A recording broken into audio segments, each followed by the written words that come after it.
విశాఖకు నేను వెళ్తున్నా, ర్యాలీలో నేను పాల్గొంటా, అరెస్ట్ చేస్తారా చేసుకోండి అంటూ జగన్ సవాల్ విసిరారు.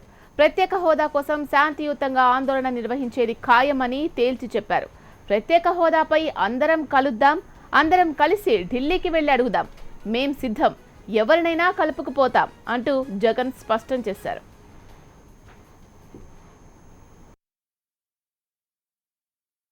విశాఖపట్నంలో జరిగే ర్యాలీలకి, ఇప్పుడు క్యాండిల్ లైట్ ర్యాలీకి నేను కూడా పార్టిసిపేట్ చేస్తానని కూడా చంద్రబాబు నాయుడు గారికి ఈ సందర్భంగా కూడా చెప్తా ఉన్నా. అరెస్ట్ చేస్తాము, ఇంకొకటి చేస్తాము అని అంటే మీ ఇష్టానికే విడిచిపెడుతున్నాను. నేను విశాఖపట్నం రేపు సాయంత్రం బయలుదేరి నేనే విశాఖపట్నంకు పోతాను. నేను కూడా విశాఖపట్నం ర్యాలీలో, క్యాండిల్ లైట్ ర్యాలీలో నేను కూడా పార్టిసిపేట్ చేస్తానని చెప్పి కూడా గట్టిగా చంద్రబాబు నాయుడు గారికి ఇవాళ గట్టిగా కూడా చెప్తా ఉన్నాను.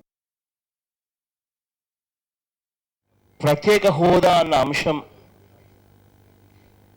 సాధించేందుకు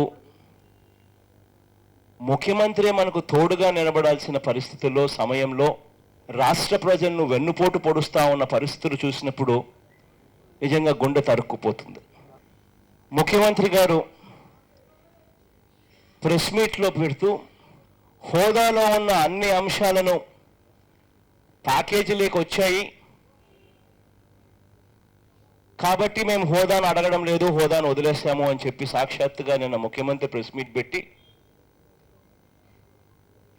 హోదాను వదిలేశాం, కారణం హోదాలో ఉన్న అన్ని అంశాలను ప్యాకేజీలో మాకు అందాయి అని చెప్పి చంద్రబాబు నాయుడు గారు సాక్షాత్తు అబద్ధాలు చెప్తా ఉంటే, నిజంగా హోదాలో ఉన్న అన్ని అంశాలు మనకు అందాయా అని అడుగుతా ఉన్నా.